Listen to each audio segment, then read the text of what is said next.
నిన్న Jagan press conference సందర్భంగా పవన్ కళ్యాణ్ రీసెంట్గా మాట్లాడినటువంటి పాయింట్ ఏదైతే జర్మనీ అంశాన్ని ప్రస్తావించినటువంటిది, నేను దానికి సంబంధించి అప్పుడు కూడా వివరంగా మాట్లాడా.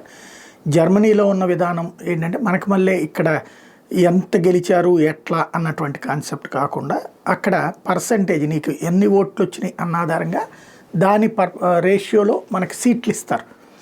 ఆ లెక్కను చూసుకున్నప్పుడు అక్కడ 40% ఓట్లు వస్తే కనుక జగన్కి దాదాపు 80 సీట్లు వస్తాయి కామన్గా. అక్కడ ప్రతిపక్ష హోదా అన్నటువంటిది ఆటోమేటిక్గా వస్తుంది.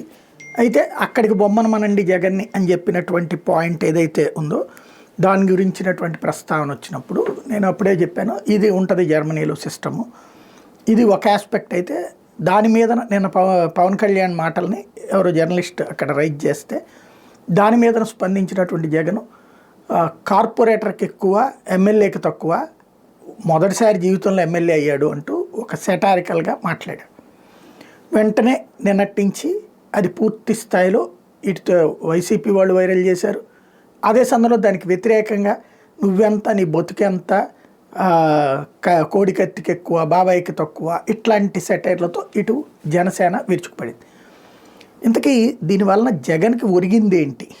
బేసిక్గా పవన్ కళ్యాణ్ ఇకైతే కరెక్ట్, మొదటిసారి అయితే అసలు పోటీ చేయలేదు, రెండోసారి పోటీ చేసినప్పుడు ఓటమి పాలయ్యాడు 2 చోట్ల నుంచి. ఓ బలమైన నియోజకవర్గం అంటే ఓటమి నుంచి ఒక పాఠాలు నేర్చుకుంటాం ఎప్పుడు కూడా. ఆ పాఠాల్లో భాగంగా ఒకటి సామాజిక సమీకరణలు. ఇప్పుడు జగన్కి, బాబుకి, అలాగే ఇప్పుడు తాజాగా లోకేష్కి ఒక కాన్సెప్ట్ ఉంది. చంద్రబాబు ప్రతిసారి గెలుస్తూ వస్తున్నటువంటి కుప్పం నియోజకవర్గంలో కమ్మ సామాజిక వర్గం పెద్దగా ఉండదు, కానీ అక్కడ గెలవగలిగారు ఆయన. ఇప్పటిదాకా గెలుస్తూనే ఉన్నారు బీసీలు బలంగా ఉన్నటువంటి చోట్ల. అట్లాగే పులివెందుల నియోజకవర్గంలో చూసిన రెడ్లు తక్కువే, మిగతా కులాలే ఎక్కువ ఉంటాయి, కానీ అక్కడ వైఎస్ దగ్గర నుంచి కంటిన్యూగా గెలుస్తూనే ఉన్నారు. మంగళగిరిలో కమ్మ సామాజిక వర్గం తక్కువే, చేనేత సామాజిక వర్గం ఎక్కువ ఉంటుంది. అక్కడ క్రిందటిసారి ఓడినటువంటి లోకేష్ ఇప్పుడు దాన్ని ఫిక్స్ చేసుకోగలిగాడు. ఇక శాశ్వతంగా ఆ సీటు అతనే గెలవడం సాధ్యమవుతుంది.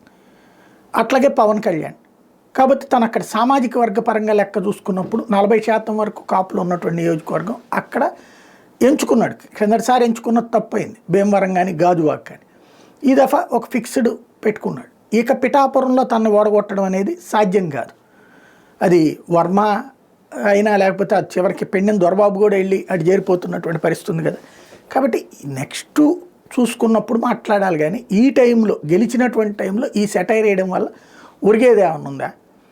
పైగా అటెన్షన్ డైవర్షన్ తప్పించి యాక్చువల్గా నాగబాబు ఇష్యూకి సంబంధించి జరగాల్సిన చర్చ నుంచి డైవర్ట్ చేసుకున్నాడు. అందుకనే నోటి దగ్గరికి మొద్దొచ్చినప్పుడు ఊసుకోవడం అన్నటువంటిది వైఎస్ఆర్ కాంగ్రెస్ పార్టీకి అలవాటని మరొకసారి రుజువైంది.